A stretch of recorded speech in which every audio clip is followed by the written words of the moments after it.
तो hello all my dear students of CA inter, I hope you all are doing good. मैं उम्मीद करता हूं आप सब लोग बहुत ही बढ़िया होंगे। तो चलिए आगे बढ़ते हैं एक और रिवीजन वीडियो के साथ।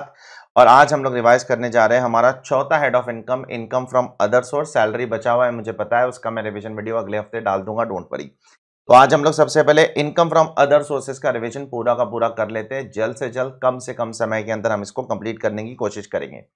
सबसे पहली चीज जो आपको पता है, आप सभी को पता है कि इनकम फ्रॉम अदर सोर्स हमारा लास्ट हेड ऑफ इनकम है। और अगर आपकी कोई इनकम पहले किसी 4 हेड में कवर नहीं होती है तो फिर आपको वहां पर उसको इनकम फ्रॉम अदर सोर्स में आप ला सकते हो। और अगर पहले 4 हेड में कवर होती है तो फिर आप उसको इनकम फ्रॉम अदर सोर्स में मत लाइए, ठीक है। तो पहले आप HP, salary, CG, PGBP check कर लो वहां पर कवर होता है क्या। होता है तो बहुत अच्छी बात है, अगर नहीं होता है तो आप इनकम फ्रॉम अदर सोर्स में लेकर आ सकते हो, ठीक है। लेकिन कुछ इनकम्स देखो नीचे गवर्नमेंट ने दी है, वो सारी की सारी incomes income from other source में ही आएगी, आपको एग्जाम में बहुत काम आने वाली है। सबसे पहली इनकम जो आपकी डिविडेंड इनकम है, डिविडेंड जो शेयर से कमाते हो, यूनिट से कमाते हो, वो हमेशा इनकम फ्रॉम अदर सोर्स में चला जाएगा, ऑलवेज अंडर आईएफओएस चला जाएगा, ठीक है। और इंटरेस्ट ऑन जो सिक्योरिटीज कमाते हो, अगर आप किसी कंपनी का बॉन्ड्स खरीद रहे हो, डिबेंचर्स खरीद रहे हो, तो वो डिपेंड करता है, वो पीजीबीबी में भी जा सकता है, आईएफओएस में भी जा सकता है। अगर आपका रोज का काम है इंटरेस्ट ऑन सिक्योरिटीज कमाना, मतलब रोज सिक्योरिटीज में ट्रेडिंग करते हो, उससे इंटरेस्ट कमा रहे हो, तो पीजीबीबी में चला जाएगा। लेकिन कभी कभार कमा रहे हो तो फिर आईएफओएस में चला जाएगा। तो ये डिपेंड करता है, दोनों हेड में भी आ सकता है। सिमिलरली अगर plant, machinery and furniture let out करते हो, बिल्डिंग लेट आउट करोगे तो हाउस प्रॉपर्टी में जाता है, लेकिन प्लांट, मशीनरी और फर्नीचर लेट आउट करोगे तो 2 हेड में आ सकता है। अगर आपका बिजनेस है लेट आउट करने का, प्लांट, मशीनरी, फर्नीचर, तो चला जाएगा income from PGBP, business and profession. और अगर आपका बिजनेस नहीं है तो आ जाएगा इनकम फ्रॉम अदर सोर्स में, ठीक है। Be very careful. तो ये दोनों पॉइंट्स के अंदर थोड़े से लफड़े हो सकते हैं, कभी पीजीबीपी कभी आईएफओएस, ठीक है। नेक्स्ट वाला हमेशा IFOS, winning from lottery, horse race, crossword, KBC, वेबीसी, ड्रीम 11, ये सब कुछ हमेशा आईएफओएस के अंदर ही होगा, हमेशा आईएफओएस, ठीक है। नेक्स्ट वाला, जो एम्प्लॉयर अपने एम्प्लॉय से कंट्रीब्यूशन काटता है, पता है आपको, पहले एम्प्लॉयर अपने एम्प्लॉय की सैलरी से कंट्रीब्यूशन काटता है, फिर अगले महीने की 15 तारीख तक पे करता है। तो जब कंट्रीब्यूशन काटता है तो उसको क्या होता है, वो उसकी इनकम मानी जाती है आईएफओएस, ठीक है। और फिर अगले महीने की 15 तारीख तक भर देगा तो उसको डिडक्शन मिल जाएगा, ठीक है। इसमें मैंने आपको बताया था कि ऐसा similar point business and profession में भी है। तो आपको सोचना पड़ेगा कब बिजनेस एंड प्रोफेशन, कब आईएफओएस। बिजनेस शुरू होने के बाद अगर ऐसा करता है तो बिजनेस एंड प्रोफेशन, बिजनेस शुरू होने के पहले अगर ऐसा करता है तो आईएफओएस। तो बिजनेस शुरू करने के पहले अगर एम्प्लॉयर अपने एम्प्लॉय की सैलरी से कुछ काट के पे कर रहा है तो पहले वो उसकी आईएफओएस इनकम होगी और फिर बाद में उसको डिडक्शन मिल जाएगा सेक्शन 57 के अंदर। और अगर बिजनेस शुरू होने के बाद करता है तो पहले वो उसकी पीजीबीपी इनकम होगी, फिर उसको डिडक्शन मिल जाएगा सेक्शन 36 के अंदर, याद करना, ठीक है। तो ये पॉइंट का 2 अलग व्यू है, यहां पर भी लिखा है इफ नॉट अंडर पीजीबीपी, तो ये भी पीजीबीपी में भी आ सकता है, आईएफओएस में भी आ सकता है। कीमैन इंश्योरेंस पॉलिसी का पैसा मैंने आपको बताया था, अगर एम्प्लॉयर को मिलता है तो पीजीबीपी, एम्प्लॉय को मिलता है तो सैलरी, और एम्प्लॉय के घर वाले को मिलता है तो आईएफओएस। तो याद रखना आईएफओएस कब होगा, जब एम्प्लॉय के घर वालों को मिल रहा है, नॉमिनीज को मिल रहा है, तो आईएफओएस मारा जाएगा, ठीक है। फिर गवर्नमेंट जो कंपलसरीली आपका प्रॉपर्टी एक्वायर करती है उस पे कॉम्पेंसेशन देती है, उस पे जो इंटरेस्ट देती है, याद करो ये हमने कैपिटल गेन्स में पढ़ा था, वो भी आईएफओएस में जाता है। रिसीट बेसिस पे टैक्स होगा, जो कॉम्पेंसेशन पे इंटरेस्ट मिल रहा है वो कब टैक्स होगा, जब आपको रिसीव होगा तब टैक्स होगा। और क्या रेट पे टैक्स होगा, वो टैक्स हो जाएगा at the rate of normal rate, लेकिन उसमें से आपको 50% का फ्लैट डिडक्शन मिल जाएगा। याद करो, सपोज आपको 5 लाख रुपए का इंटरेस्ट मिला ऑन कॉम्पेंसेशन, तो 2.5 लाख रुपया, 2,50,000 फ्लैट आपका डिडक्शन हो जाएगा उसके अंदर, ठीक है। गिफ्ट के बारे में हम लोग डिटेल में बात करेंगे अभी। उसके बाद आपको जो बैंक से इंटरेस्ट मिलता है, एफडी से इंटरेस्ट मिलता है, रिकरिंग डिपॉजिट से इंटरेस्ट मिलता है, सेविंग डिपॉजिट से इंटरेस्ट मिलता है, वो सब आपका आईएफओएस में टैक्सेबल हो जाएगा। इनकम टैक्स का जो रिफंड मिलता है, तो रिफंड पूरा टैक्सेबल नहीं है, रिफंड में से जो इंटरेस्ट पोर्शन है वो टैक्सेबल है अंडर आईएफओएस, पूरा रिफंड थोड़ी टैक्सेबल होगा। तो इनकम टैक्स का जो रिफंड मिला उसमें से जो इंटरेस्ट मिला है, इनकम टैक्स वाले इंटरेस्ट भी देते हैं आपको 0.5% पर मंथ का, तो वो जो इंटरेस्ट दे रहे हैं वो इंटरेस्ट भी आपके हाथ में टैक्सेबल होगा। एग्रीकल्चर इनकम जो इंडिया के बाहर कमाते हो वो भी टैक्सेबल हो जाएगा, क्योंकि एग्रीकल्चर इनकम जो इंडिया में कमाते हो वो एग्जेम्प्ट है। पूरी दुनिया की agriculture income government of India ने एग्जेम्प्ट नहीं की है, सिर्फ इंडिया में कमाओगे वो एग्जेम्प्ट है, ठीक है। तो देयरफॉर एग्रीकल्चर इनकम अगर दुबई में कमा रहे हो, यूके में कमा रहे हो, यूएस में कमा रहे हो, नेपाल में कमा रहे हो, टैक्सेबल हो जाएगा। रॉयल्टी आईएफओएस के अंदर टैक्सेबल हो जाएगा। डायरेक्टर को जो सिटिंग फी मिलती है वो भी आईएफओएस में टैक्सेबल हो जाएगा। फैमिली पेंशन भी आईएफओएस में टैक्सेबल हो जाएगा। एमपीज और एमएलएस को जो सैलरी मिलती है वो आईएफओएस होता है, वो सैलरी नहीं होती है। और याद करो, उनको जो डेली एंड कॉन्स्टिट्यूएंसी अलाउंस मिलता है वो एग्जेम्प्ट होता है सेक्शन 10 के अंदर, लेकिन उनकी सैलरी टैक्सेबल है, एमपी, एमएलएस और एमएलसीज। उसके बाद अगर कोई कॉन्ट्रैक्ट आप तोड़ते हो या मॉडिफाई करते हो, और वो कॉन्ट्रैक्ट किसका है, अगर ये कॉन्ट्रैक्ट एम्प्लॉयर का है, एम्प्लॉयर का कॉन्ट्रैक्ट है, ठीक है, तो उसकी इनकम कहां चले जाएगी, इनकम फ्रॉम अदर सोर्स। अब यहां पर दो चीज है, अगर अदर देन एम्प्लॉयर से मिलता है, if it is receive from a person other than employer, ठीक है, तो वो आईएफओएस है। लेकिन अगर वो एम्प्लॉयर से मिलता है, कॉन्ट्रैक्ट तोड़ा और एम्प्लॉयर ने आपको पैसा दिया, तो वो चला जाएगा सैलरी के अंदर। तो ये कॉन्ट्रैक्ट जो तोड़ रहे हो या जो कॉन्ट्रैक्ट मॉडिफाई कर रहे हो, चेंज कर रहे हो, तो अब पैसा किससे मिल रहा है वो भी इंपॉर्टेंट है। एम्प्लॉयर से मिल रहा है तो सैलरी, एम्प्लॉयर को छोड़कर कोई और पैसा दे रहा है तो वो आईएफओएस में चला जाएगा। And last but not least, interest from investment in non SLR securities of bank. So इससे जो बैंक को इंटरेस्ट मिलता है, ये बैंक का बिजनेस का पार्ट है, ये आरबीआई का रिक्वायरमेंट है, उनको थोड़ा पैसा नॉन एसएलआर सिक्योरिटीज में डालना पड़ता है। तो वो जो इंटरेस्ट आ रहा है, तो गवर्नमेंट बोलती है उसको आप आईएफओएस में मत लो, वो उनका पीजीबीपी इनकम है, वो उनका आईएफओएस इनकम नहीं माना जाएगा। ठीक है, बी वेरी केयरफुल, वो उनका आईएफओएस इनकम नहीं माना जाएगा। अब हम लोग बात करते हैं टैक्सेशन ऑफ गिफ्ट की। गिफ्ट में क्या क्या लेना टैक्सेबल है। सबसे पहले तो पैसा लेना टैक्सेबल है। अगर आपको किसी से पूरे साल में 50,000 रुपए से ज्यादा का पैसा मिलता है तो वो टैक्सेबल है। किसी एक बंदे से या 4-5 बंदों से मिला के, 4-5 बंदों से मिलाकर भी पूरे साल में 50,000 रुपया मिलेगा, उससे क्रॉस हो जाएगा तो टैक्सेबल हो जाएगा। सपोज मेरे 5 दोस्त है, पांचों दोस्तों ने मुझे 12,000 रुपया दिया, तो टोटल कितना हो गया, 60,000। मेरी बैंड बच गई, मेरे हाथ में वो आईएफओएस है, टैक्सेबल है। ठीक है, बी वेरी केयरफुल। एक बंदे से 50,000 लेना जरूरी नहीं है, 5 बंदों से मिलकर भी अगर पूरे साल में 50,000 क्रॉस होता है तो आपके हाथ में टैक्सेबल है। सेकंड, इमोबल प्रॉपर्टी, बहुत इंपॉर्टेंट पॉइंट है, इसमें मल्टीपल पॉइंट्स है। इमोबल प्रॉपर्टी कब टैक्सेबल है, सुनो जरा बेटा। अगर मुझे किसी से फ्री में इमोबल प्रॉपर्टी मिलती है विदाउट एनी कंसिडरेशन, किसी ने फ्री में मुझे घर दे दिया, किसी ने फ्री में मुझे लैंड दे दिया, बिल्डिंग दे दिया, तो और अगर उसकी स्टैंप ड्यूटी वैल्यू 50,000 रुपए से ज्यादा है तो मेरे हाथ में टैक्सेबल है। सपोज मेरे दोस्त ने मुझे एक जमीन दे दी, उसकी स्टैंप फ्री में दे दी, फ्री में, 1 रुपया भी मैंने नहीं चुकाया, फ्री में जमीन दे दी, और अगर उसकी वैल्यू, स्टैंप ड्यूटी वैल्यू 50,000 रुपए से ज्यादा है तो वो मेरे हाथ में टैक्सेबल हो जाएगा, टैक्सेबल हो जाएगा, टैक्सेबल हो जाएगा। सेकेंडली, अगर उसने मुझे फ्री में नहीं दिया बल्कि उसने मुझे सस्ते में दिया, ठीक है, उसकी स्टैंप ड्यूटी वैल्यू 1 करोड़ है और उसने मुझे 50 लाख में दे दिया, तो भी मेरे हाथ में टैक्सेबल है। लेकिन तब कब टैक्सेबल है, जब 2 कंडीशन फुलफिल करूंगा। जो डिफरेंस है वो 50,000 रुपए से ज्यादा होना चाहिए, और जो डिफरेंस है वो 110% से भी ज्यादा होना चाहिए। मिसाल के तौर पे, अगर मेरे फ्रेंड ने मुझे एक जमीन बेची, ठीक है, 1 करोड़ में बेची, तो sale consideration 1 crore, stamp duty value कितनी है, स्टैंप ड्यूटी वैल्यू है 1.5 करोड़। अब दोनों के बीच का डिफरेंस क्या 50,000 से ज्यादा है, हाँ ज्यादा है, कंडीशन नंबर 1 फुलफिल।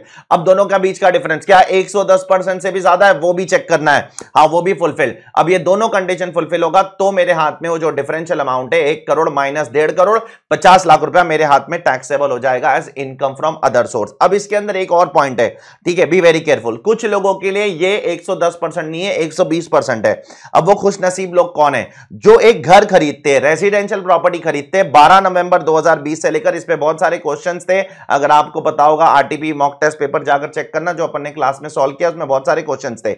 अगर 12 नवंबर 2020 से लेकर 30 जून 2021 के बीच में अगर आपने घर खरीदा और ये आपका पहला घर है, और ये घर का जो सेल कंसिडरेशन है वो 2 करोड़ रुपए से ज्यादा नहीं है, तो फिर आपको 120% तक का बेनिफिट मिल जाएगा आपके हाथ में। कब आईएफओएस टैक्सेबल होगा, जब 50,000 भी क्रॉस होगा और 120% भी क्रॉस होगा, तब टैक्सेबल होगा, तब तक टैक्सेबल नहीं होगा, नहीं होगा, नहीं होगा। Be very careful. ये किसके लिए 120% कर दिया है, सबके लिए किया है? नहीं नहीं नहीं, 12 नवंबर 2020 से लेकर 30 जून 2021 के बीच में घर खरीदते हो, रेजिडेंशियल प्रॉपर्टी खरीदना है, कमर्शियल नहीं, लैंड नहीं, रेजिडेंशियल प्रॉपर्टी खरीद रहे हो, पहला घर खरीद रहे हो, सेल कंसिडरेशन 2 करोड़ से ज्यादा नहीं होना चाहिए और स्टैंप ड्यूटी वैल्यू में 50,000 का डिफरेंस होना चाहिए, ठीक है, तो 120% का आपको बेनिफिट मिल जाएगा, मिल जाएगा, मिल जाएगा। ये बहुत ही बढ़िया पॉइंट गवर्नमेंट ने डाल के रखा है। तीसरा, अब हो गया पैसा, हो गया इमूवेबल प्रॉपर्टी हो गया, अब बात करते हैं कुछ मूवेबल प्रॉपर्टीज में। क्या मूवेबल प्रॉपर्टी में कोई भी मूवेबल प्रॉपर्टी गिफ्ट लेने पे टैक्स लगता है? नहीं नहीं, गवर्नमेंट ने लिस्ट दिया है। शेयर्स एंड सिक्योरिटीज किसी से गिफ्ट पे लोगे तो टैक्स लगेगा। ज्वेलरी, आर्कोलॉजिकल कलेक्शन, ये पूरा पीजे दास है, बाकी पूरा पीजे दास जो अपन ने कैपिटल एसेट के डेफिनेशन में देखा था। ड्राइंग लोगे तो टैक्स लगेगा, पेंटिंग लोगे तो टैक्स लगेगा, स्कल्पचर लोगे तो टैक्स लगेगा, any other work of art लोगे तो टैक्स लगेगा। बुलियन मतलब जो रॉ गोल्ड होता है, बिस्किट विस्किट, वो लोगे गोल्ड की तो टैक्स लगेगा। वर्चुअल डिजिटल एसेट का मतलब मैंने क्लास में बताया था आपको, ये फाइनेंस एक्ट 2022 का अमेंडमेंट है। वर्चुअल डिजिटल एसेट किसी से गिफ्ट में लोगे तो टैक्स लगेगा, टैक्स लगेगा, टैक्स लगेगा। वर्चुअल डिजिटल एसेट क्या होता है सर? वर्चुअल डिजिटल एसेट बोलता है क्रिप्टो करेंसी, एनएफटीज एक्सेट्रा, वो सब चीजों को वर्चुअल डिजिटल एसेट बोला जाता है। यहां पर भी आपको अगर फ्री में मिला तो उसकी फेयर मार्केट वैल्यू 50,000 क्रॉस होती है तो आपके हाथ में टैक्सेबल है, अगर फ्री में मिला। और अगर सस्ते में मिला, सस्ते में किसी ने बेचा, तो आपको फिर डिफरेंस देखना है। यहां पर दो कंडीशन नहीं, सिर्फ एक ही चीज देखना है। यहां पर कोई परसेंटेज का कंडीशन नहीं है जैसे इधर था, इधर 110% था ना, इधर परसेंटेज का कोई कंडीशन नहीं, इधर सिर्फ अमाउंट, सिर्फ फेयर मार्केट वैल्यू और आपके परचेस प्राइस में 50,000 रुपए से ज्यादा का डिफरेंस होना चाहिए। सपोज मान लो मैंने किसी से ज्वेलरी खरीदा और मैंने 10 लाख में खरीदा और उसकी फेयर मार्केट वैल्यू 12 लाख रुपए है, तो दोनों के बीच का डिफरेंस कितना है? 12 लाख की चीज मैं 10 लाख में खरीद रहा हूं, 2 लाख सस्ते में, 2 लाख मेरे हाथ में इनकम फ्रॉम अदर सोर्स माना जाएगा, इनकम टैक्स उस पर लग जाएगा। ठीक है, तो ये है आपका गिफ्ट टैक्सेशन के कुछ प्रोविजंस। अब आगे जाकर बात करते हैं कॉस्ट ऑफ एक्विजिशन क्या हो जाएगा। जिस वैल्यू पे भी आप गिफ्ट टैक्सेशन भरते हो वो आपका आगे जाकर कॉस्ट हो जाएगा। मिसाल के तौर पर आपने मुझे एक घर बेचा, ठीक है, एक घर बेचा, कितने में बेचा? 1 करोड़ रुपए में। स्टैंप ड्यूटी वैल्यू कितनी है? 1.5 करोड़ रुपए। तो 1.5 करोड़ रुपया मेरे लिए क्या हो जाएगा? 1.5 करोड़ और 1 करोड़ के बीच का डिफरेंस 50 लाख रुपया मेरे लिए इनकम फ्रॉम अदर सोर्स। ठीक है, अब आगे जाकर जब मैं ये घर बेचूंगा ना, तो मेरे लिए कॉस्ट ऑफ एक्विजिशन 1 करोड़ नहीं होगा, मेरे लिए कॉस्ट ऑफ एक्विजिशन 1.5 करोड़ ही होगा। जो स्टैंप ड्यूटी वैल्यू है ना, जो स्टैंप ड्यूटी वैल्यू और परचेस प्राइस के बीच के डिफरेंस को मैंने ऑलरेडी टैक्स भरा है ना, वो स्टैंप ड्यूटी वैल्यू मेरे हाथ में क्या बन जाएगा? मेरे हाथ में बन जाएगा what? As cost of acquisition. तो मैंने आपसे घर 1 करोड़ में खरीदा, स्टैंप ड्यूटी वैल्यू 1.5 करोड़ है, लेकिन 50 लाख पे मुझे इनकम फ्रॉम अदर सोर्स भरना है ना।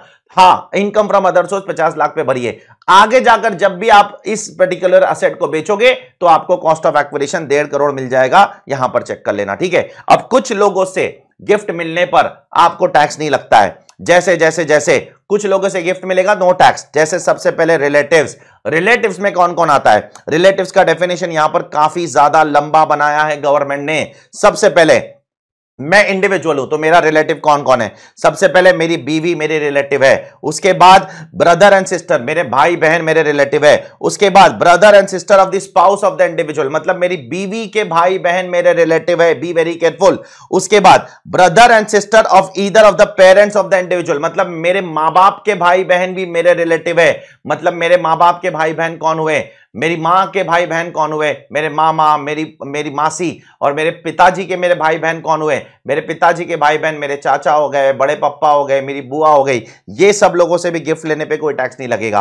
Point number 5, lineal ascendant, lineal descendant कौन होता है? लीनियल एसेंडेंट डिसेंडेंट मतलब जो तुम्हारे ऊपर और जो तुम्हारे नीचे। मेरे ऊपर कौन है? मेरे माँ बाप, मेरे दादा दादी, ये मेरे डिसेंडेंट है जो मेरे पहले आ चुके हैं।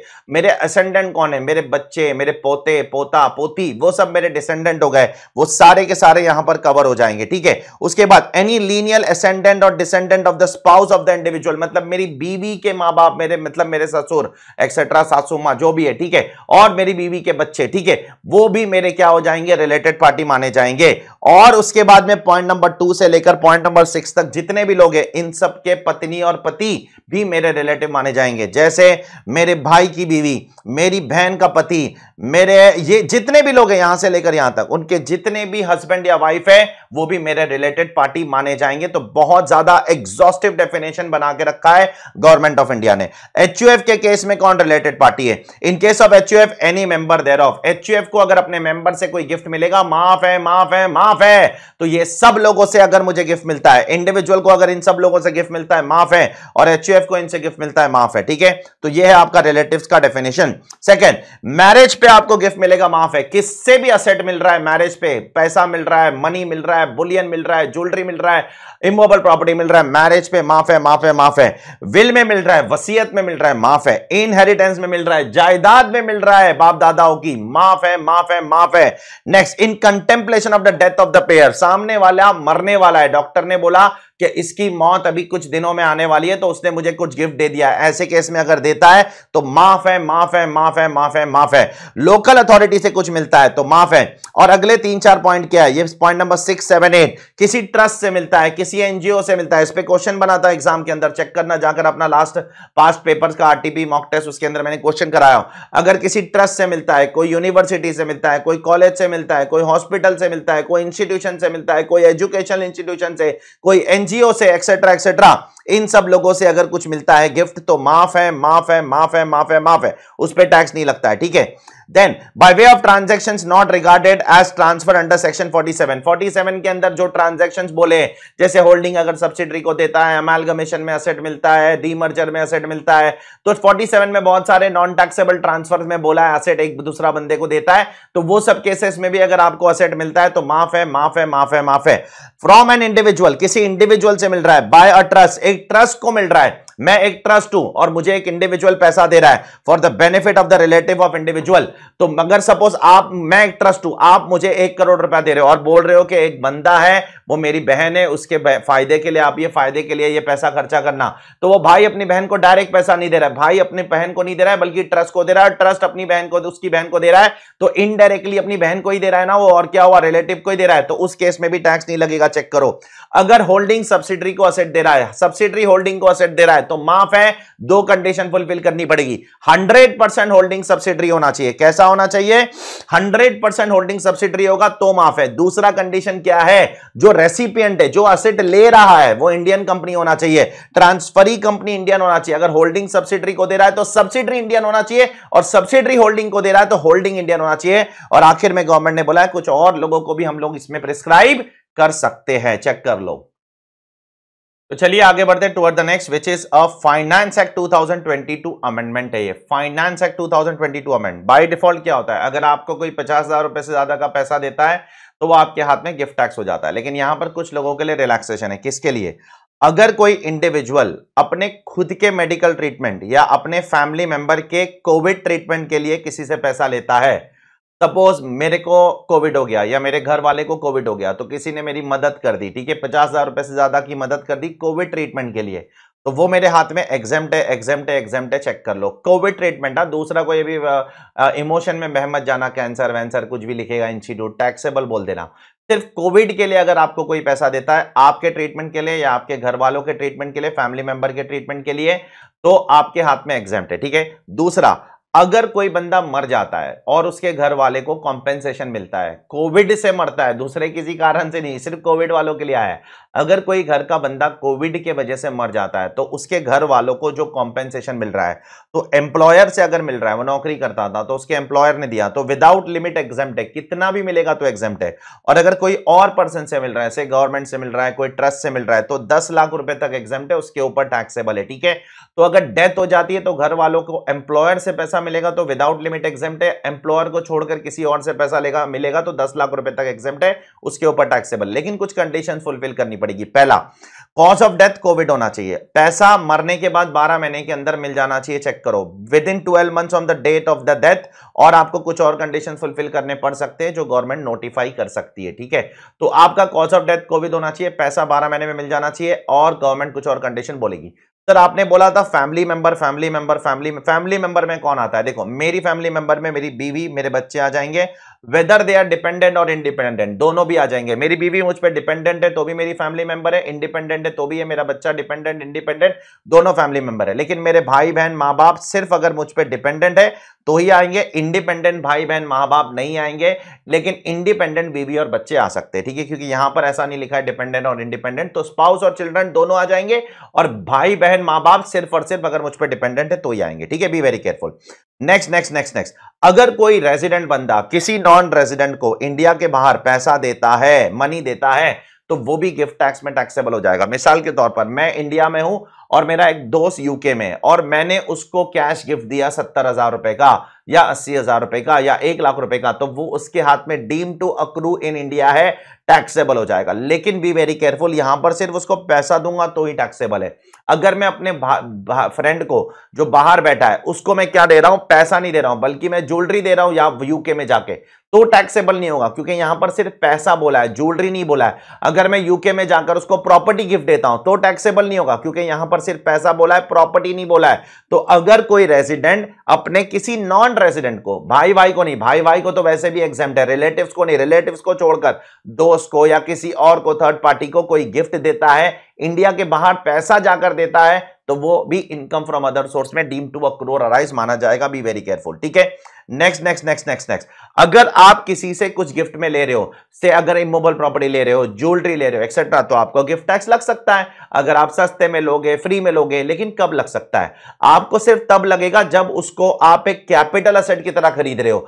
अगर आप उस ज्वेलरी को या उस इमूवेबल प्रॉपर्टी को एक स्टॉक इन ट्रेड की तरह खरीद रहे हो ना, तो आपके ऊपर इनकम फ्रॉम अदर सोर्स नहीं लग सकता है। Be very careful. आप जो ज्वेलरी खरीद रहे हो वो कैपिटल एसेट की तरह खरीदना पड़ेगा। आप जो इमूवेबल प्रॉपर्टी खरीद रहे हो वो कैपिटल एसेट की तरह खरीदना पड़ेगा। आप जो ज्वेलरी, आप जो बुलियन, आप जो शेयर्स, आप जो सिक्योरिटीज, आप जो इमूवेबल प्रॉपर्टी अगर कैपिटल एसेट की तरह खरीदते हो तो गिफ्ट टैक्स का क्वेश्चन उठता है। अगर स्टॉक इन ट्रेड की तरह खरीदते हो तो फिर वो इनकम फ्रॉम अदर सोर्स लग ही नहीं सकता है, उस केस में इनकम फ्रॉम अदर सोर्स नहीं लगता है, ठीक है। नेक्स्ट नेक्स्ट नेक्स्ट, अगर एम्प्लॉयर से एम्प्लॉय को गिफ्ट मिलेगा तो वो तो हमेशा कहां चला जाएगा, इनकम फ्रॉम सैलरी पे चला जाएगा। Even if it is received on marriage, शादी पर भी गिफ्ट मिलता है। अगर एम्प्लॉयर अगर एम्प्लॉय को गिफ्ट देता है, शादी पर देता है, अदरवाइज देता है, तो वो तो हमेशा इनकम फ्रॉम सैलरी में चला जाएगा। और अगर बिजनेस में कुछ गिफ्ट मिलता है तो वो चला जाएगा पीजीबीपी में, एनी बेनिफिट और perquisite arising from business and profession, वो चला जाएगा बिजनेस एंड प्रोफेशन के अंदर, ठीक है। Be very careful. Next next next next, 43CA क्या है? 43CA 50C का छोटा भाई है। देखो 43CA और 50C ऑलमोस्ट सेम है, माइनर फर्क है और कुछ नहीं है। 50C किसके लिए है? लैंड एंड बिल्डिंग बेचोगे तो। 43CA किसके लिए? 43CA भी लैंड एंड बिल्डिंग बेचोगे तो। फर्क क्या है? फर्क बस इतना है कि 50C अगर आप एक कैपिटल एसेट की तरह बेचते हो तो 50C एप्लीकेबल है, और अगर 43CA अगर आप लैंड एंड बिल्डिंग को एक स्टॉक इन ट्रेड की तरह बेचते हो तो 43CA एप्लीकेबल है। यहां पर भी वही सारे कानून एप्लीकेबल है जो वहां एप्लीकेबल थे। एक बार बोल देता हूं, सिर्फ एक एक्स्ट्रा पॉइंट है यहां पर जो 50C में नहीं था, जो यहां पर है, वो मैं आपको बता देता हूं।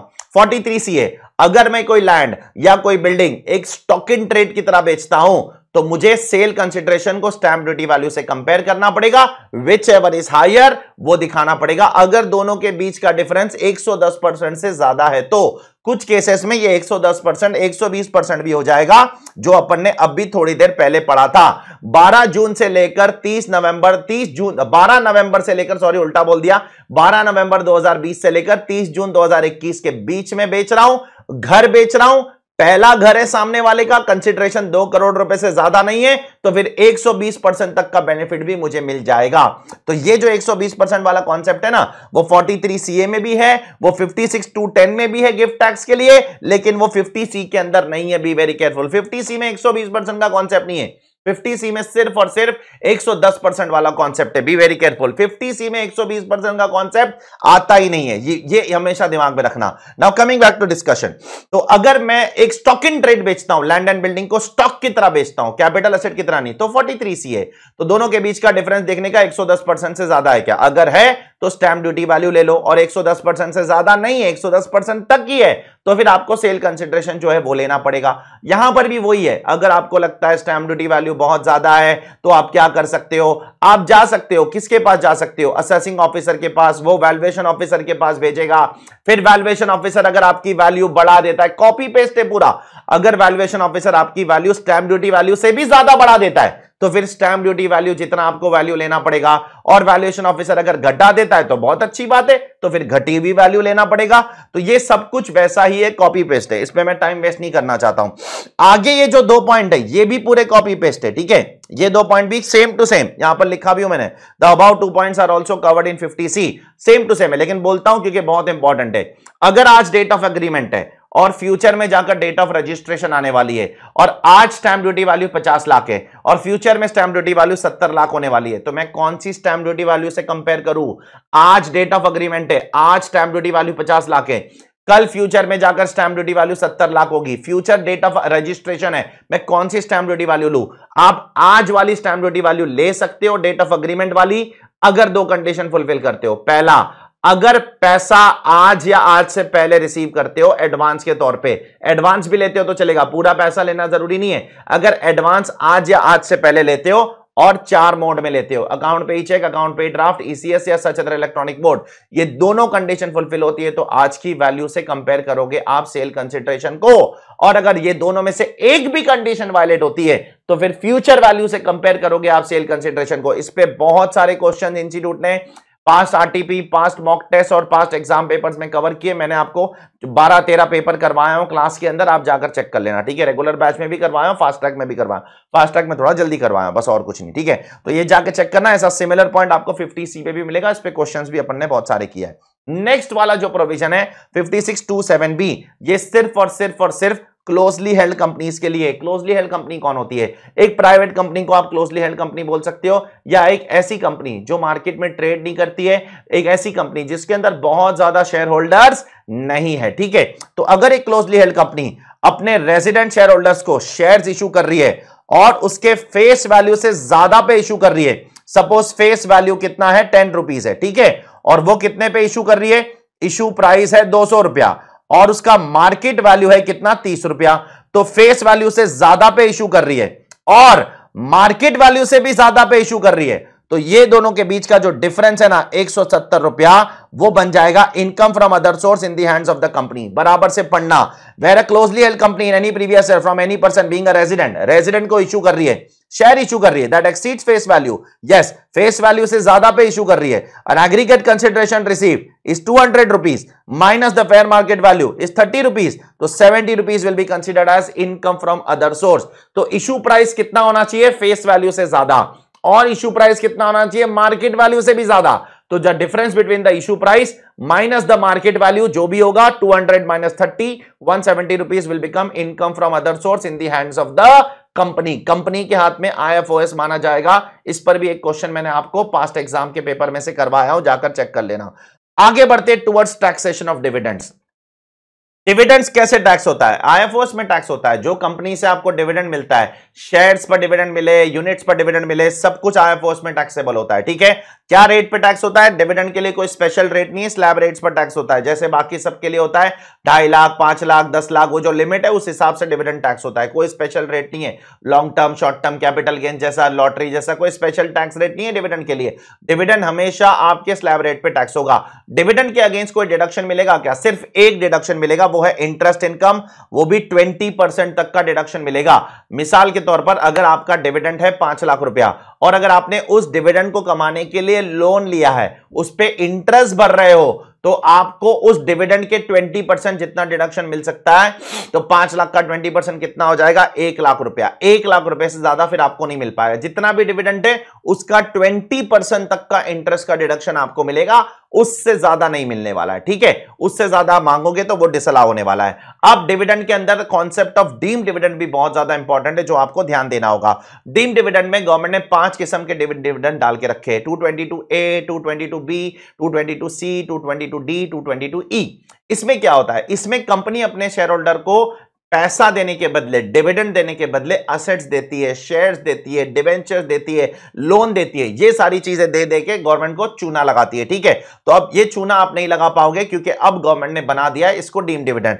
सबसे पहला 222A में कंपनी अपने शेयर होल्डर को क्या दे रही है? कंपनी अपने शेयर होल्डर को एसेट्स दे रही है, तो ये भी डीम्ड डिविडेंड है। कितना डीम्ड डिविडेंड है? जितना भी fair market value of asset है उतना डीम्ड डिविडेंड है। अब मान लो कंपनी ने अपने शेयर होल्डर को 5 लाख रुपए के एसेट दी, ठीक है, फेयर मार्केट वैल्यू 5 लाख है, तो क्या 5 लाख रुपए डीम्ड डिविडेंड है? नहीं नहीं, डीम्ड डिविडेंड सिर्फ उतना ही होगा जितना कंपनी के पास अक्यूमुलेटेड प्रॉफिट्स है। अक्यूमुलेटेड प्रॉफिट्स भी कौन से वाले? वेदर कैपिटलाइज्ड और नॉट। कैपिटलाइज किया है तो वो भी कंसीडर करना है, नहीं कैपिटलाइज किया है तो वो भी कंसीडर करना है। तो मान लो फॉर एग्जांपल अगर कंपनी ने अपने शेयर होल्डर को 5 लाख रुपए के fair market value of asset दे दिए, ठीक है, और कंपनी के पास जो अक्यूमुलेटेड प्रॉफिट्स है वो 3 लाख है, तो डीम्ड डिविडेंड 3 लाख ही होगा, 3 लाख से ज्यादा नहीं होगा। तो गवर्नमेंट यहां पर बोलती है deem dividend can not exceed your profits, profit से ज्यादा डीम डिविडेंड नहीं हो सकता है। अगर कंपनी ने अपने शेयर होल्डर को 5 लाख के एसेट दिए और प्रॉफिट्स 3 लाख है तो डीम डिविडेंड 3 लाख होगा। अगर 2 लाख के एसेट दिए और प्रॉफिट 3 लाख है, कितने एसेट दिए 2 लाख के और प्रॉफिट 3 लाख है, तो फिर डीम डिविडेंड 2 लाख होगा। ठीक है, बी वेरी केयरफुल। 222B, ये पॉइंट हर जगह पर कॉमन है, to the extent the company possesses accumulated profits, ये हर जगह पे कॉमन पॉइंट है, इसके अंदर कुछ आपको कुछ डिफरेंस नहीं दिखने वाला है। सेकंड, 222B में कंपनी अपने शेयर होल्डर को क्या दे रही है, अब असेट नहीं दे रही है, कंपनी अपने शेयर होल्डर्स को डिबेंचर्स दे रही है, डिबेंचर स्टॉक दे रही है, पैसे के बदले कुछ और चीज देते रहने का बस, ताकि गवर्नमेंट को ऐसा लगे कि हम डिविडेंड नहीं दे रहे टैक्स बचाने के लिए। ऐसी हरकतें नहीं चलेगी आपकी, पूरा लॉजिक बताया था मैंने आपको कि डीम डिविडेंड क्यों आया था।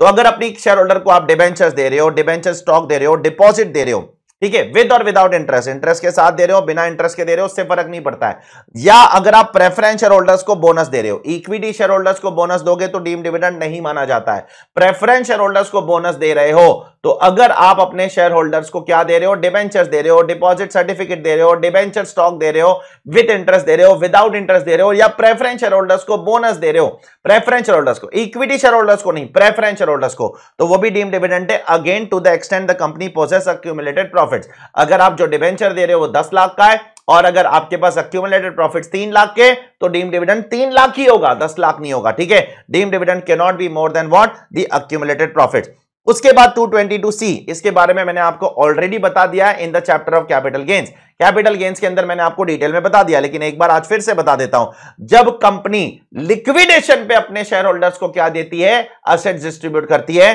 तो फिर उस केस में कंपनी डीम डिविडेंड का कॉन्सेप्ट यहां पर एप्लीकेबल हो जाएगा, लिक्विडेशन पे असेट देगी। तो ये वाला 222A में क्या था, नॉर्मल असेट दे रहे हो, लिक्विडेशन पे नहीं। 222C में लिक्विडेशन पे असेट दोगे तो ये डीम डिविडेंड माना जाएगा, शेयर होल्डर्स को उस पर टैक्स भरना पड़ेगा, again to the extent the company possesses accumulated profits, जितना प्रॉफिट होगा उससे ज्यादा डिविडेंड नहीं माना जाएगा। चौथा 222D, अगर कंपनी अपने शेयर होल्डर्स को अपने कैपिटल को रिड्यूस करके पैसा दे रही है या असेट दे रही है, कैपिटल रिडक्शन करके, जैसे आपने पढ़ा होगा इंटरनल रिको का एक चैप्टर, मुझे नहीं पता आपने पढ़ा है कि नहीं पढ़ा है, वो ग्रुप 1 में आता है कि ग्रुप 2 में आता है, आप चेक कर लेना एक बार। तो अगर कंपनी अपने शेयर होल्डर्स को कैपिटल रिड्यूस करके अगर डिविडेंड दे रही है, कैपिटल रिड्यूस करके पैसा दे रही है, असेट्स दे रही है, तो वो भी डीम डिविडेंड है, to the extent the company possesses accumulated profits. और लास्ट वाला जो है ना वो सबसे अलग है, 222E, और लास्ट वाला थोड़ा सा बड़ा है दूसरों के कंपैरिजन में। लास्ट वाला जो है वो सिर्फ और सिर्फ क्लोजली हेल्ड कंपनीज के लिए है, हर कंपनी के लिए नहीं है। पहले चारों डीम डिविडेंड सब कंपनीज के लिए, आखिरी वाला सिर्फ और सिर्फ क्लोजली हेल्ड कंपनी के लिए, बाकी के लिए नहीं है। अब यहां पर क्या हो रहा है, एक क्लोजली हेल्ड कंपनी है और वो एक सामने एक शेयर होल्डर है। कैसा शेयर होल्डर है पता है, जिसका इस कंपनी में 10% इक्विटी शेयर्स है। तो अगर किसी शेयर होल्डर का कंपनी में 10% इक्विटी शेयर है और अगर कंपनी क्लोजली हेल्ड कंपनी ऐसे शेयर होल्डर को लोन देती है, एडवांस देती है, तो वो डीम डिविडेंड माना जाएगा, उस शेयर होल्डर को उस पर टैक्स भरना पड़ेगा। सिमिलरली अगर एक कंसर्न है, कंसर्न मतलब एक कंपनी है, फर्म है, एलएलपी है, एचयूएफ है, और वो शेयर होल्डर जिसमें कंपनी का 10% शेयर्स है, तो वो शेयर होल्डर का अगर उस कंसर्न में 20% स्टेक है, मतलब सब्सटैंशियल इंटरेस्ट है, तो वो कंसर्न में अगर शेयर होल्डर का 20% स्टेक है, सब्सटैंशियल इंटरेस्ट है, और अगर अब कंपनी उस कंसर्न को भी लोन देती है ना, उस एचयूएफ को, उस कंपनी को, उस एलएलपी को, उस फर्म को, तो वो भी डीम डिविडेंड माना जाएगा। चेक करो, 2 पॉइंट है। तो पहला पॉइंट क्या कवर्ड है यहां पर, अगर 10% जिसका कंपनी में शेयर्स है उसको डिविडेंड देते हो, वो डीम डिविडेंड है। और एक कंपनी है जिसमें उस 10% शेयर होल्डर का 20% स्टेक है, उसको अगर कुछ लोन देते हो, कुछ एडवांस देते हो, तो वो भी डीम डिविडेंड माना जाएगा, again to the company, to the extent company possesses accumulated profits। Sir ये 10% उसमें है क्या नहीं, वो कब चेक करने का, on the date of giving the loan. मैं जिस दिन कंपनी अपने शेयर होल्डर को लोन दे रही है उस दिन चेक करना पड़ेगा शेयर होल्डर का कंपनी के अंदर 10% स्टेक है कि नहीं है। सर कंसर्न का मतलब क्या होता है, मैंने आपको बता दिया, कंसर्न का मतलब एचयूएफ होता है, फर्म होता है, कंपनी होता है, AOP, BOI. Sir substantial interest का मतलब क्या होता है, मैंने आपको बता दिया, अगर उस शेयर होल्डर का उस कंसर्न के अंदर 20% स्टेक है, 20% शेयर होल्डिंग है, 20% प्रॉफिट शेयरिंग है, तो वो माना जाएगा concern. Concern concern substantial interest है उस कंसर्न के अंदर। सर अक्यूमुलेटेड प्रॉफिट्स कब तक के लेने का, जिस दिन तक आप लोन लेते हो उस दिन तक का अक्यूमुलेटेड प्रॉफिट्स आपको लेना पड़ेगा।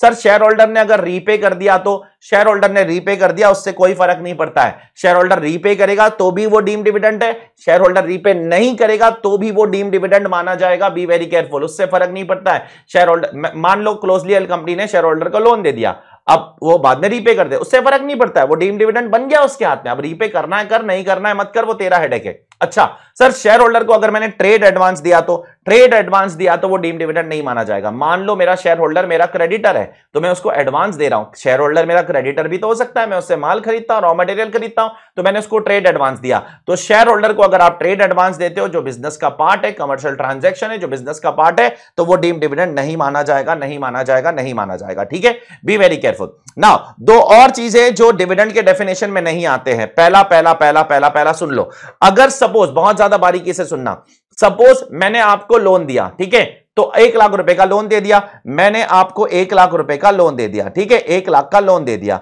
तो ये आपके हाथ में डीम डिविडेंड हो गया। ठीक है, अब मैं आपको एक्चुअल डिविडेंड देने जा रहा हूं 40,000 रुपए का। ठीक है, एक्चुअल भी तो दूंगा ना, ये तो लोन तो एक नॉर्मल डीम डिविडेंड है, एक्चुअल डिविडेंड भी तो देना पड़ेगा। आपका मेरी कंपनी में शेयर होल्डिंग है तो मुझे एक्चुअल डिविडेंड देना पड़ेगा कि नहीं देना पड़ेगा? जरूर देना पड़ेगा सर। तो अब मैं आपको एक्चुअल डिविडेंड दे रहा हूं, तो आप क्या बोल रहे हो पता है कि ये 1 लाख रुपए का लोन मैं आपको रीपे करने वाला हूं ना, तो आप मुझे ये 40,000 मत दो ना यार, अपन नॉक ऑफ कर लेते हैं। अब आगे जाकर मैं आपको सिर्फ 60,000 रुपया रीपे कर दूंगा। ठीक है, बराबर से सुन लो क्या है।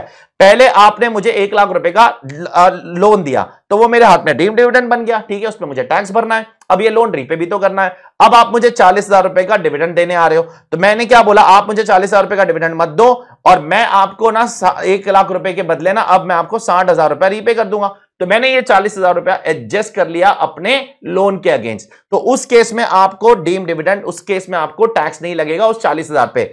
Any dividend paid by company which is set off by company against the loan which has been deemed as dividend, उस पे आपको टैक्स नहीं लगेगा। सेकंड, अगर आप डीम डिविडेंड दे रहे, अगर आप किसी को लोन दे रहे हो, अपने शेयर होल्डर को लोन दे रहे हो, क्लोजली हेल्ड कंपनी अपने शेयर होल्डर को लोन दे रही है और ऑर्डिनरी कोर्स ऑफ बिजनेस में लोन दे रही है और मेरा काम ही लोगों को लोन देना है, तो उस केस में भी सामने वाले के हाथ में डीम डिविडेंड नहीं लगेगा। मिसाल के तौर पर मैं क्लोजली हेल्ड कंपनी हूं और मैं एक फाइनेंशियल कंपनी हूं, मैं एक बैंक हूं, तो मैं अपने शेयर होल्डर को लोन क्यों नहीं दूं भाई? जब मैं पूरी दुनिया को लोन देती हूं तो मैं अपने शेयर होल्डर को भी लोन दूंगी। जो रेट पर दुनिया को लोन देती हूं 10% रेट पे, उतने ही रेट पे अपने शेयर होल्डर को भी दूंगी। तो चेक करो, एनी लोन और advance made to the shareholder और concern in ordinary course of business, ordinary course जैसे दूसरे को लोन देता हूं वैसे ही तुमको भी दूंगा। और मनी लेंडिंग मेरा सब्सटैंशियल पार्ट है, मेरा काम ही मनी लेंडिंग है, मैं तो फाइनेंशियल इंस्टीट्यूशन हूं, बैंक हूं, एनबीएफसी हूं, यही काम है मेरा। तो ऐसे केस में आपको डीम डिविडेंड नहीं लगेगा, नहीं लगेगा, नहीं लगेगा। ठीक है, नाउ आईएफओएस भी एक हेड ऑफ इनकम है, तो इसमें भी आपको कुछ डिडक्शंस मिलते होंगे। तो चलिए देखते हैं आईएफओएस में आपको क्या क्या डिडक्शंस मिलते हैं। सबसे पहले जो डिविडेंड आप कमाते हो, शेयर्स पर डिविडेंड कमाते हो, म्यूचुअल फंड पर डिविडेंड कमाते हो, उसके अगेंस्ट आपको एक ही डिडक्शन मिलता है, मैंने आपको पहले ही बोला, इंटरेस्ट इनकम, वो भी सिर्फ 20% ऑफ द ग्रॉस इनकम। तो मान लो अगर आपकी डिविडेंड इनकम 5 लाख है और अगर आप इंटरेस्ट 2 लाख का पे करते हो तो 2 लाख का डिडक्शन मत मांगना, आपको 2 लाख का डिडक्शन नहीं मिलेगा। तो मान लो आपने लोन लेकर कंपनी के शेयर्स खरीदे, तो लोन लेकर कंपनी के शेयर्स खरीदे, कंपनी के शेयर से आपको डिविडेंड मिला, अब लोन का इंटरेस्ट भी तो चुकाना है आपको।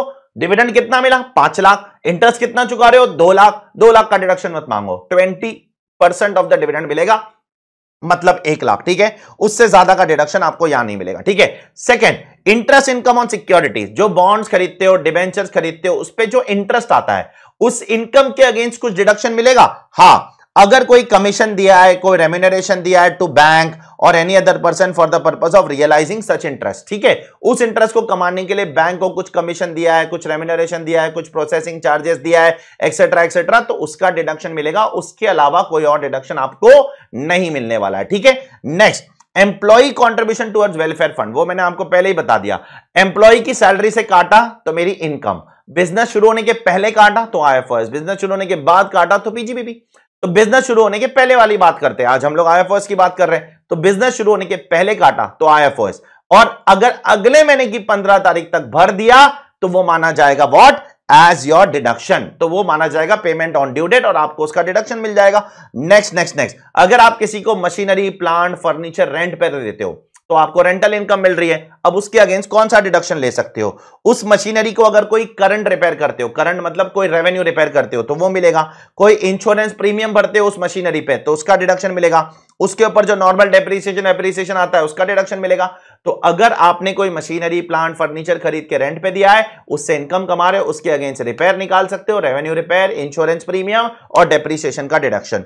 फैमिली पेंशन के अगेंस्ट आपको डिडक्शन मिलता है lower of the two, 1/3 of the family pension और 15,000 रुपए विच एवर इज लोअर। तो जो भी आपकी फैमिली पेंशन है उसका 1/3 ले लो, कंपेयर विद 15,000 रुपए, विच एवर इज लोअर उतना डिडक्शन मिलेगा। मान लो अगर फैमिली पेंशन 60,000 है तो उसका 1/3 20,000 हो जाएगा, तो 20,000 का डिडक्शन नहीं मिलेगा, 15,000 रुपए का मिलेगा। मान लो फैमिली पेंशन 30,000 है तो उसका 1/3 10,000 हो जाएगा, तो फिर आपको 10,000 का डिडक्शन मिलेगा, 15 का नहीं मिलेगा, because which ever is lower है। लेकिन 1019 और 1018 में जो फैमिली पेंशन मिल रही है वो एग्जेम्प्ट है, एग्जेम्प्ट है, एग्जेम्प्ट है, जाकर चेक करना। वो परमवीर चक्र वालों को या महावीर चक्र वालों को या गैलेंट्री अवार्ड वालों को जो पेंशन मिलती है वो एग्जेम्प्ट होती है, वो मैंने आपको पहले बोला था। नेक्स्ट वाला भी मैंने आपको पहले बोल दिया है, कॉम्पेंसेशन पे जो गवर्नमेंट इंटरेस्ट देती है उस पे फ्लैट 50% का डिडक्शन मिलता है, फ्लैट 50%। और आखिर में जैसे इनकम टैक्स के पीजीबीपी में 37(1) कैसा है जनरल डिडक्शन, वैसे यहां पर भी एक जनरल डिडक्शन है। और कोई रेवेन्यू खर्चा, कैपिटल खर्चा मत मांगना, और कोई रेवेन्यू खर्चा which is होल्ली and exclusively for the purpose of making और अर्निंग एनी इनकम। अगर खर्चा कोई इनकम कमाने के लिए कर रहे हो, जो फुल्ली एंड एक्सक्लूसिवली उस इनकम के लिए खर्चा कर रहे हो, कोई रेवेन्यू खर्चा कर रहे हो इनकम कमाने के लिए, उसका डिडक्शन आपको आईएफओएस में मिल जाएगा, कोई दिक्कत वाली बात नहीं। और अपन ने इस पे सम्स भी किया है। अब आईएफओएस के अंदर क्या डिसअलावेंस भी होते हैं आईएफओएस में पीजीबीपी जैसे?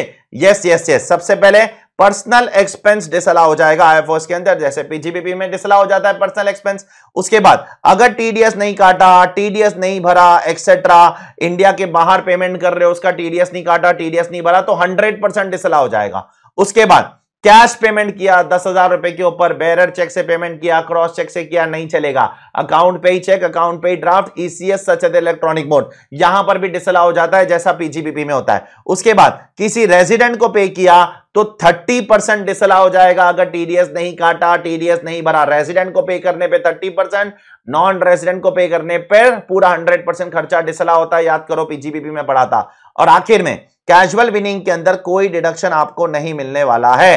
तो lottery, puzzle, horse race, KBC, बेबीसी, हॉर्स रेस, जो भी है, कार्ड गेम, बार्ड गेम, ये डायरेक्टली टैक्सेबल है एट 30%। इसके अगेंस्ट कोई डिडक्शन नहीं मिलता है, किसी भी खर्चे का डिडक्शन आपको नहीं मिलेगा, फ्लैट टैक्सेबल है 30%। ठीक है, तो ये है आपका आईएफओएस का चैप्टर जो हमने लगभग 3-4 लेक्चर में किया था।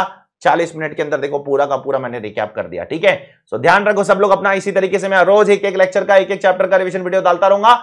B in touch with our YouTube channel, यहां पर आपको सारे रिवीजन वीडियोस, सारे एमसीक्यू वीडियोस, इसके बाद में पूरा एमसीक्यू का वीडियो भी डालने वाला हूं जो इंस्टीट्यूट ने अपनी वेबसाइट पे अपलोड किया है। आप लोग अपनी तरफ से एमसीक्यू सॉल्व करना शुरू कर देना, जब सिलेबस खत्म हो जाएगा पूरा रिवाइज करके होगा तब एमसीक्यू करना, तब तक मत करना क्योंकि उसमें मिक्सचर है सब। तो पूरा सिलेबस रिवाइज हो गया, एमसीक्यू सॉल्व करना शुरू कर दो, उसके बाद में मैं उस पर पूरा वीडियो डाल दूंगा। आप लोग बस वो वीडियो देख लेना एक बार, आपका एमसीक्यू भी पूरा कवर हो जाएगा। ठीक है, उसके अलावा और कोई एमसीक्यू करने की जरूरत नहीं, क्योंकि इंस्टीट्यूट के जो एमसीक्यूज है वो सबसे बेस्ट किस्म के एमसीक्यूज है, उससे अच्छे एमसीक्यूज पूरे इंडिया में आपको मिल ही नहीं सकते। ठीक है, तो ध्यान रखो सब लोग अपना, bye, take care all of you, bye.